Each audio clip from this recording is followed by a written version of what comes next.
सुप्रभात, good morning. Top 20 के आज के इस मंडे एडिशन में आप सबका स्वागत है। हम दोनों रेडी हैं। अगले आधे घंटे में कोशिश होगी 20 इंटरेस्टिंग स्टॉक्स आपके सामने प्रेजेंट कर दें। पर आइडिया है कि हम सब मिलके होमवर्क कर रहे हैं। कोई ट्रेडिंग, कोई इन्वेस्टमेंट का मूड इस चर्चा को सुन के अगर बन जाए तो उसके लिए इंडिपेंडेंट फाइनेंशियल एडवाइजर से, ब्रोकर से कंसल्ट करिएगा। ट्रेडिंग इन्वेस्टमेंट का सोल पर्पस करवाना ये आइडिया नहीं है शो का। होमवर्क कर रहे हैं हम सब मिलके, पर होमवर्क बढ़िया करेंगे, ये गारंटी। गिफ्ट निफ्टी कह रहा है भाई फ्राइडे के उस बढ़िया मूव्स के बाद, रिकॉर्ड सेशन के बाद और तेजी टूल पकड़ी हुई 1/3% और उछाल होगा। हाँ, ये बात अलग है कि वीकेंड पे जियोपॉलिटिकल तड़का खूब ऐड हो गया है। लग रहा है साल की शुरुआत को देखते हुए कि 2026 ज्यादा केओटिक होगा 2025 से, अगर ट्रम्प साहब जिस तरह से आगे बढ़ रहे हैं। सरदर्द है, लेकिन उसका इंपैक्ट नहीं है। सबसे पहले आप नजर क्या डालते कच्चे तेल पे। सदा हुआ से रिस्पॉन्स है कच्चे तेल का, थोड़ा बहुत इंचअप कर रहा है, उससे ज्यादा कुछ नहीं। बाकी ठीक है वेरिएबल। ऐसा भी नहीं कि सोना चमक गया। सोना जहां छोड़ा था फ्राइडे को उसी के इर्द गिर्द कामकाज करता हुआ, तो बाकी एसेट क्लासेस में बहुत ज्यादा इंपैक्ट नहीं। लेकिन है तो दिक्कतें, है तो सरदर्द, तरीका गलत है, ये तो बात अलग है। खैर, मूड कैसा है भाई साहब, और शुरुआती दो खिलाड़ी कौन से? मूड तो वैसे तो गिफ्ट निफ्टी बढ़िया है, 84 अंकों की बढ़त दिखा रहा है। और वीकेंड के दौरान जो ग्लोबल डेवलपमेंट्स हुए यहाँ पर हमारी नज़र रहेगी। लेकिन इसी के साथ कुछ फ्लैशेस भी आ रहे हैं। दरअसल आप देखें, जो थोड़ी देर पहले रॉयटर्स के माध्यम से खबर निकल कर आ रही थी कि कच्चे तेल को लेकर यूएस नाराज़ लग रहा है भारत को, और हो सकता है कि टैरिफ बढ़ा दे। इसके ऊपर एक अपडेटेड फ्लैश आ रहा है। अब देखिए, हो सकता है कि शायद रॉयटर्स ने यहाँ पर अपना जो है एक गलत ऐसे डिकोड किया है, और वो तो ये बता रहे कि भारत लगातार अपना एक्सपोजर रशियन ऑयल से कम कर रहा है। तो फिलहाल के लिए अगर आप देखें तो टैरिफ फ्रंट पर भी अच्छी खबर यहाँ पर देखने को मिली। इनफैक्ट ये बढ़िया है। 84-85 अंकों की बढ़त के साथ अब ये क्लैरिफिकेशन निकल कर आ रहा है कि रॉयटर्स ने ट्रंप के बयान का गलत मतलब निकाला है, और जो सुबह चिंता लग रही थी कि टैरिफ बढ़ सकते हैं, ये काफ़ी हद तक आप देखें तो एड्रेस हुई है। तो चलिए इसी अच्छे नोट के साथ शुरुआत कर लेते हैं। और वैसे तो कच्चे तेल पर सबकी नजरें थी आज सुबह से कि कैसा इम्पैक्ट आएगा, और बिल्कुल फ्लैट है। अब वेनेजुएला की बात करें तो पूरी दुनिया का 18% का ऑयल रिजर्व है इनके पास, लेकिन ग्लोबल आउटपुट में देखें तो सिर्फ 1% का योगदान, यानी ना के बराबर का है। लेकिन अब जो भारतीय कंपनीज जिनका वेनेजुएला ऑयल में फोकस है और उनके प्रोजेक्ट्स में इनके स्टेक है, इन पर एक इम्पैक्ट आपको देखने को मिल सकता है। सबसे पहले ONGC है, और इस स्टॉक को इन ग्रीन लेके चल रहा हूँ। कारण ये है कि अब यूएस कंपनी जो है वेनेजुएला के ऑयल रिजर्व्स हैं, इंफ्रास्ट्रक्चर है, इसे रीबिल्ड करते हुए नजर आएंगे। तो जो प्रोजेक्ट्स काफ़ी लंबे समय से अटके हुए थे, अब खासतौर पर देखें तो ब्रोकरेज हाउस की तरफ से जो रिपोर्ट्स आ रही है वो भी इशारा करके बता रही है कि ऑलमोस्ट ONGC को $50 करोड़ के आसपास अनपेड डिविडेंड्स ये आगे जाके मिल सकते हैं। तो इस स्टॉक के लिए बढ़िया फायदा देखने को मिलेगा। और सिमिलरली आप देखिए, ऑयल इंडिया ये दूसरा स्टॉक है और सिमिलर लाइंस पर है, क्योंकि इनके पास भी वेनेजुएला के कुछ प्रोजेक्ट्स हैं, इनमें स्टेक है इनका। तो अब वहाँ पर जो प्रोजेक्ट्स का रिवाइवल देखने को मिलेगा, कैश फ्लो रिलीज होंगे, इसका बेनिफिट यहाँ पर देखने को मिल सकता है। तो शुरुआत में ONGC और ऑयल इंडिया, इन दोनों स्टॉक्स को रखा है इन ग्रीन। ओके, खबरों में आज कोल इंडिया रखा है क्या टीम में? कोल इंडिया नहीं है। हाँ, तो खबरों में कोल इंडिया रहेगा कंटिन्यूड। मैंने भी टीम में नहीं रखा है, पर हाँ, आज उसकी सब्सिडरी का IPO का प्राइस बैंड सामने आ रहा होगा। इस फ्राइडे को IPO खुल रहा होगा, तो वो हरकत में रहेगा। लेकिन ध्यान रखिएगा, आप धीरे धीरे करके जैसे जैसे IPOs आते जाएंगे, कोल इंडिया एक होल्डिंग कंपनी के तौर पे बनती चली जाएगी। पर मूव्स ऐसे थे फ्राइडे को कि आज दूर रखा है मैंने, अदरवाइज थोड़े से कंसर्न, नजर रखिएगा उस पर। शुरुआत कर रहा हूँ शोभा लिमिटेड के साथ। वो बेंगलुरु बेस्ड रियल एस्टेट दिग्गज, अच्छे Q3 के अपडेट्स हैं।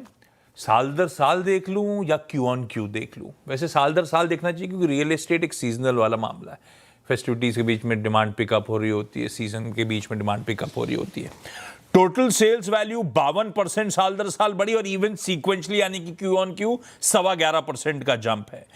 एवरेज प्राइस रियलाइजेशन बढ़ रहा है, और बढ़िया तरीके से बढ़ रहा है। साल दर साल 13% का, और Q on Q साल दर साल 13 और Q on Q 13% से ज्यादा का, मोटा मोटी 13% पकड़ लीजिए, बड़ा है। हाईएस्ट एवर H1 में सेल्स वैल्यू अचीव करी है, साल दर साल 37%। H1 की बता रहा हूं मैं। बाकी आंकड़े सारे अच्छे लगे मुझे। शोभा का आंकड़े तो अच्छे लगे। इन ग्रीन रख रहा हूं शोभा को। मैरिको को इन ग्रीन रख रहा हूं। सोबा तो चला हुआ स्टॉक नहीं है, रियल एस्टेट बहुत ज्यादा पार्टिसिपेट ऑफ लेट नहीं करा हुआ है। मैरिको लेकिन अच्छा चला हुआ है, कंसोलिडेट कर रहा है। Q3 अपडेट अच्छे हैं। मैरिको थोड़ा सा पिंच ऑफ सॉल्ट के साथ अपडेट देता है। क्या कह रहा है? इंडिया वॉल्यूम ग्रोथ के लिए कि अंडरलाइंग वॉल्यूम ग्रोथ भारत में हाई सिंगल डिजिट्स में है, स्लाइट इंप्रूवमेंट सीक्वेंशियल बेसिस पे। अब हाई सिंगल डिजिट मतलब, और पिछले बार से स्लाइट इंप्रूवमेंट, सीधे जाइए पिछली बार का Q2 का वॉल्यूम ग्रोथ था 7% का, हाई सिंगल डिजिट और 7% से ज्यादा, 8-9 की बात कर रहा है। दूसरी बात, international business constant currency growth early 20s में, अर्ली 20s मतलब 21-22% के आसपास की डबल डिजिट बढ़िया गेन्स हैं। कंसोलिडेटेड कह रहा है हाई 20s में होंगे हम लोग। हाई 20s मतलब मेरे लिए 28-29% हो जाता है। दिसंबर 24 पिछले साल की रेवेन्यूज थे 15% का उछाल, और इस बार कह रहे हैं हाई 20s मतलब 28-29% का जंप। एक और अपडेट है ऑपरेटिंग प्रॉफिट के फ्रंट पे कि expect operating profit growth to touch double digit year on year basis पे। ऑपरेटिंग प्रॉफिट ग्रोथ, मार्जिन्स नहीं, ग्रोथ डबल डिजिट होगी, 10% या उससे ज्यादा की। साल दर साल, पिछले साल थी 4% की। तो मैरिको के अपडेट अच्छे लग रहे हैं, सोबा के अपडेट अच्छे लग रहे हैं, दोनों को इन ग्रीन। अगले दो कौन से भाई साहब? कुछ अपडेट्स मेरी भी लिस्ट में है। एक आरबीएल बैंक है, ये टेक्निकल तौर पर भी बड़ा इंटरेस्टिंग लग रहा है, और इसके अब अपडेट्स में देख रहा हूं तो यहाँ पर देखें तो टोटल डिपॉजिट पिछले साल के मुकाबले 12% बढ़े। एडवांसेस यानी जो लोन देते हैं इसमें तकरीबन 13% की बढ़त देखने को मिली है, और जो कासा रेशियो है ये 31.9% सीक्वेंशियली यानी पिछले क्वार्टर में था, अब 30.9% देखने को मिला है। अच्छे अपडेट्स हैं, इसी के चलते मैं मान रहा हूँ क्योंकि बैंकिंग स्टॉक्स लगातार फोकस में, रडार में, तो आरबीएल बैंक यहाँ पर नजर रखिएगा। एक रिजल्ट आया है कोरोना रेमेडीज का, ये हाल ही की लिस्टेड कंपनी है, इसके Q2 के नतीजे हैं, और नतीजे में देख रहा हूँ बढ़िया है। आप रेवेन्यू में देखें पिछले साल के मुकाबले 15% की बढ़त देखने को मिली है, एबिटा 17% बढ़ा है, मार्जिन में बड़ा स्लाइड सा इंप्रूवमेंट है, 21.3% से बढ़कर 21.7% है, और मुनाफा 22% बढ़ा है, 43 करोड़ से बढ़कर 52 करोड़ का आंकड़ा यहाँ पर देखने को मिला। तो कोरोना रेमेडीज हो सकता है कि नतीजों के चलते अच्छा रिएक्शन दे दे, हालांकि ये शुक्रवार को 3% की बढ़त के साथ बंद हुआ है। तो आरबीएल बैंक और कोरोना रेमेडीज, ये दो स्टॉक है मेरी तरफ से। महिंद्रा एंड महिंद्रा मैं इन ग्रीन रख रहा हूं। पैनी नजर रहेगी इसकी, आज एक वर्ल्ड प्रीमियर लॉन्च है राजस्थान में, महिंद्रा 7XO का। 7XO कुछ नहीं है, महिंद्रा XUV 700 का फेसलिफ्ट लॉन्च हो रहा है, और XUV 500 इसकी फ्लैगशिप थी जिसने महिंद्रा की तस्वीर बदली थी। 700 का ट्रैक्शन पता नहीं, या तो मुझे ऐसा नहीं लगता, लेकिन 700 का ट्रैक्शन उतना नहीं था, तो इसीलिए फेसलिफ्ट पे बड़ी नजर रखूंगा मैं। 7XO जो लॉन्च हो रही है, जो इमेजेस वगैरह, क्लिप्स वगैरह, ग्लिम्स वगैरह शेयर कर रहे हैं महिंद्रा ने अपने सोशल मीडिया पेजेस पे, वो तो इंटरेस्टिंग दिख रहा है। अंबर इंटरप्राइजेज अगली, मेरे ख्याल से फ्राइडे को रह के सारे अपडेट्स आ रहे थे, असीम शेयर कर रहे थे दिल्ली से, वो electronic manufacturing, EMS manufacturing value chain के अप्रूवल्स जो आ रहे थे। अंबर ने शाम को अपडेट दिया कि हमारी 2 स्टेप डाउन सब्सिडरीज को भी इलेक्ट्रॉनिक्स कंपोनेंट मैन्युफैक्चरिंग स्कीम के अंतर्गत अप्रूवल मिला है, तो हम काफी क्रिटिकल इक्विपमेंट्स का लोकलाइजेशन की शुरुआत करेंगे, यानी कि भारत में बनाने की शुरुआत करेंगे। तो अंबर को इन ग्रीन रख रहा हूं, अब डिटेल्स अवेटेड, लेकिन M&M और अंबर दोनों स्टॉक्स रडार पे।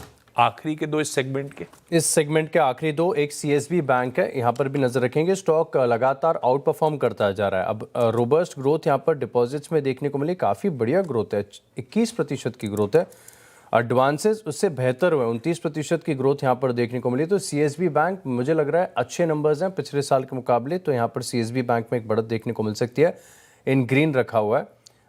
उज्जीवन स्मॉल फाइनेंस बैंक, यहाँ पर भी आप नजर रखिएगा, अच्छे नतीजे हैं। अगर आप डिपॉजिट्स की बात करें तो 22% की बढ़त पिछले साल के मुकाबले, कासा डिपॉजिट 33% बढ़े हैं, ग्रॉस लोन बुक 22% बढ़ी है, और ओवरऑल डिसबर्समेंट देखें तो पिछले साल के मुकाबले 55% की बढ़त यहाँ पर आपको देखने को मिली। तो उज्जीवन स्मॉल फाइनेंस बैंक हर लिहाज से देखें तो काफ़ी बढ़िया नतीजे हैं। तो CSB बैंक और उज्जीवन स्मॉल फाइनेंस बैंक दोनों स्टॉक्स को रखा है इन ग्रीन। अच्छा, दो और इंटरेस्टिंग आइडियाज का स्टॉक्स जो रडार पे फोकस में रखने हैं। एवेन्यू सुपरमार्ट्स, मेरे ख्याल से इसके तो नतीजे आने वाले हैं, उससे पहले Q3 अपडेट आए। अब यार अपडेट तो खराब है, पर स्टॉक जरा उठाइएगा 3 महीने की चार्ट या 6 महीने की चार्ट, ऑलरेडी बहुत वीकनेस है। तो मुझे पता नहीं भाव में कितना कुछ कैप्चर हुआ है। देखिए एवेन्यू सुपरमार्ट का हाल। अब खराब क्यों कह रहा हूं मैं? 24, 25, 26 के Q3 परफॉर्मेंसेस देखिएगा। Q3 24 का जो था 2024 का 17% की ग्रोथ, 25 में 17.5% की ग्रोथ और 26 आते आते 13% की ग्रोथ। पिछली बार जब ठंडर आए थे तब भी मैंने रेडी कहा था, अब तो 13% पे ग्रोथ पहुंचती हुई। और 13% जब हो रहा है जब 10 और स्टोर्स पिछले साल से इस साल के बीच में ऐड कर लिए। टोटल नंबर ऑफ स्टोर्स इन्होंने मेंशन करा था 442 इस बार रिलीज में। जाइए पिछले साल Q3 के एंड का अपडेट देखिएगा, उसमें लिखा होगा 432।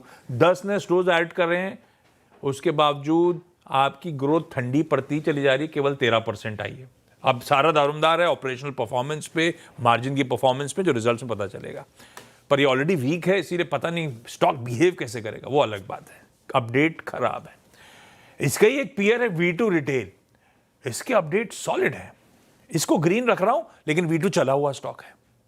बाजार शायद एक्सपेक्ट कर रहा था उससे कमजोर, इससे अच्छे नतीजों को। स्टैंडअलोन रेवेन्यू 57% का जंप है।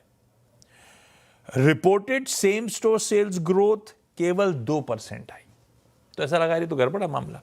पर इन्होंने फिर डिटेल में समझाया कि दुर्गा पूजा का शिफ्ट हो गया था Q2 से Q3। वो अगर अलाइनमेंट करा जाए, नॉर्मलाइज करी जाए, तो हमारा SSG जो है 12.8% पे आता है। हालांकि सॉलिड ग्रोथ के पीछे एक रीजन और है कि इनके स्टोर एक्सपेंशन बहुत अग्रेसिव चल रहे हैं। 35 नए स्टोर्स इस क्वार्टर में ऐड कर डाले उन्होंने। तो आप तो साल दर साल कंपेयर कर रहे हो, तो वो भी देखना जरूरी है। लेकिन V2 रिटेल का आंकड़ा अच्छा था, इसीलिए मैं ग्रीन रख रहा हूं। बाकी स्टॉक का बिहेवियर देखने का आप कैसा रहता है। 6 प्यूरे क्विकली, छोटा सा ब्रेक, लौट के आएंगे तो और 4 स्टॉक्स पे डिटेल में बातचीत।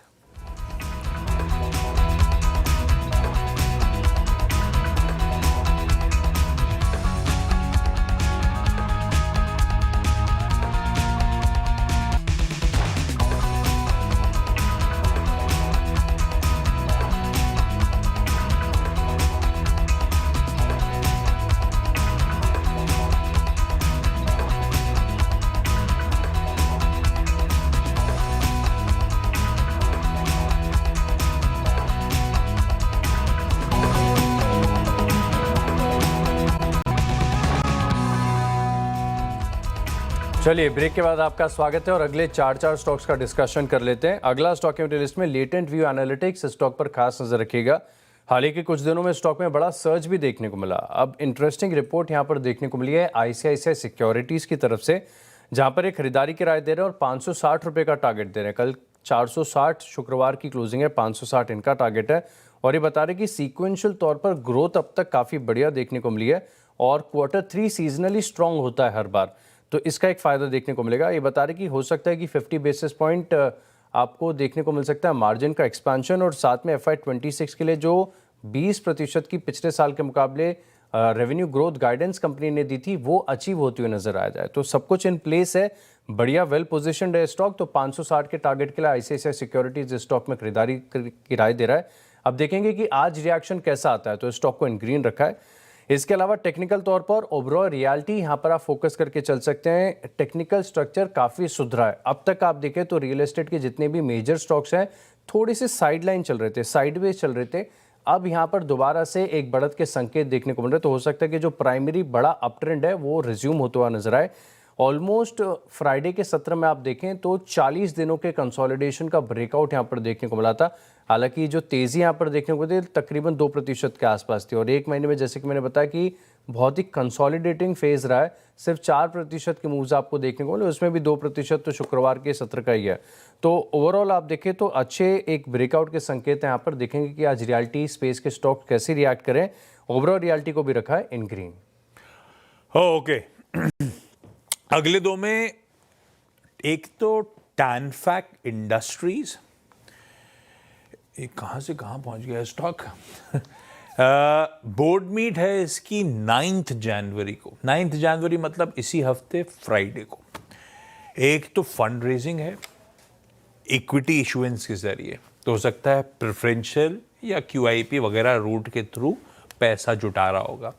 दूसरा, साथ साथ बोर्ड सब डिविजन यानी कि स्टॉक स्प्लिट पे भी विचार करेगा। तो अहेड ऑफ उस फ्राइडे बोर्ड मीट और इस न्यूज पैक पर रिएक्ट करने के लिए आज राह पे रखा है, मैं ग्रीन ले जा रहा हूं इस काउंटर को। एक थिरुमलाई केमिकल्स, इसकी यूएसए सब्सिडरी ने कहा है कि मैलिक एंड्राइड MAN के first phase of commercial operations की उस फैसिलिटी में शुरुआत कर दी है। ये पूरा ऑपरेशन स्टेबलाइज हो रहा होगा H1 कैलेंडर ईयर 2026 में। अभी H1 मतलब यहाँ से लेकर मार्च अप्रैल में जून के बीच में स्टेबलाइज हो रहा होगा। 2 मेजर प्लांट्स हैं। एक तो मैन का प्लांट है जिसकी 40,500 टन पर ईयर की कैपेसिटी है, आगे और बढ़ेगी, और फूड इंग्रेडिएंट्स का प्लांट भी होगा साथ साथ। और ये फैसिलिटी के थ्रू ये अपने north eastern, mid east US के कस्टमर्स को और साथ में बाकी के रीजनल मार्केट्स को केटर करेंगे। अपडेट तो ठीक ही था, दोनों के अपडेट ठीक थे।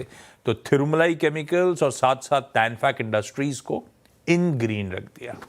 भाई साहब, लास्ट के दो कौन से? लास्ट के 2 हैं और एक ही स्पेस से 2 स्टॉक हैं। यहाँ पर आप फोकस रख सकते हैं डिफेंस स्पेस में, क्योंकि अब पूरी दुनिया चर्चा कर रही है कि डिफेंस एक नॉन नेगोशिएबल चीज़ है। ऐसी है कि हर देश को इसमें निवेश करना ही पड़ेगा, ग्रोथ लानी ही पड़ेगी।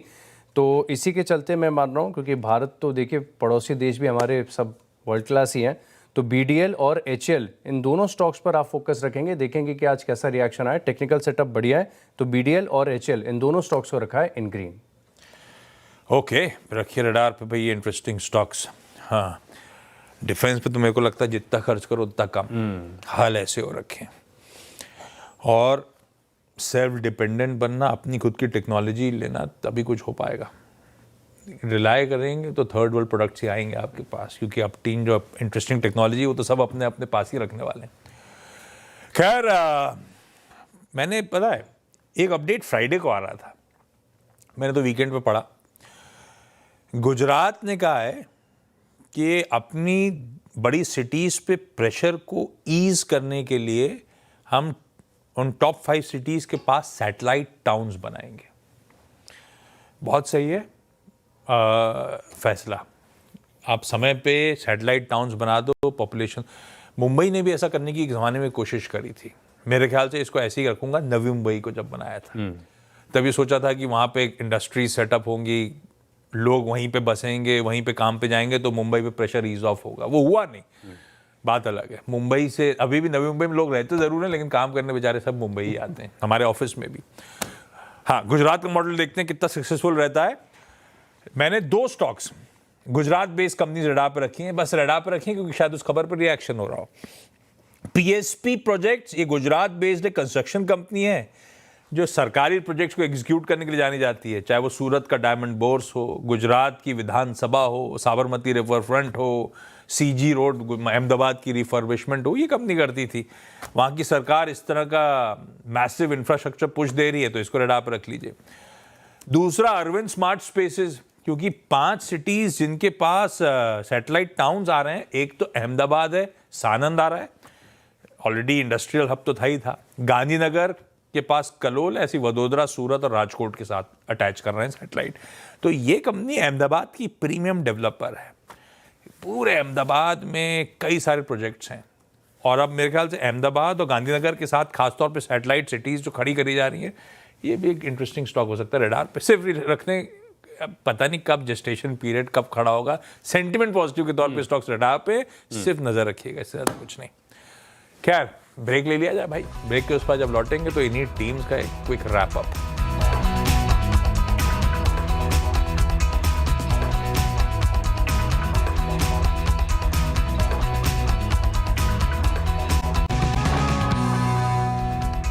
चलिए, ब्रेक के बाद आपका स्वागत है और अब 20 स्टॉक्स का रिकैप देख लेते हैं। शुरुआत मैंने की थी ऑयल कंपनीज के साथ, ONGC और ऑयल इंडिया, दोनों स्टॉक्स को इन ग्रीन रखा हुआ है। इसके अलावा अपडेट्स आए RBL बैंक की तरफ से, कोरोना रेमेडीज़ यहाँ पर भी फोकस रखेगा। CSB बैंक है, उज्जीवन स्मॉल फाइनेंस बैंक है। लेटेंट व्यू पर ब्रोकरेज हाउस की अच्छी रिपोर्ट आई है। ओबरॉय रियल्टी, BDL और HL इन स्टॉक्स को भी लिस्ट में शामिल करें। 10 और जोड़ दीजिए भाई। सिर्फ रडार पे रखिएगा ये स्टॉक्स, क्यों वो स्पेसिफाइड होगा स्क्रीन पे, लेकिन रडार पे मैंने रखा है शोभा अमेरिका, शोभा, ये अमेरिका क्या जवान से उतर नहीं रहा है, Shobha, Marico, M&M, Amber enterprises, V2 retail, Tanfac, Thirumalai, PSP, Arvind, in green, एक एवेन्यू सुपरमार्ट। ऑलरेडी याद रखिएगा स्टॉक में वीकनेस है, लेकिन अपडेट कमजोर है, इसीलिए लाल ले जा रहा हूं।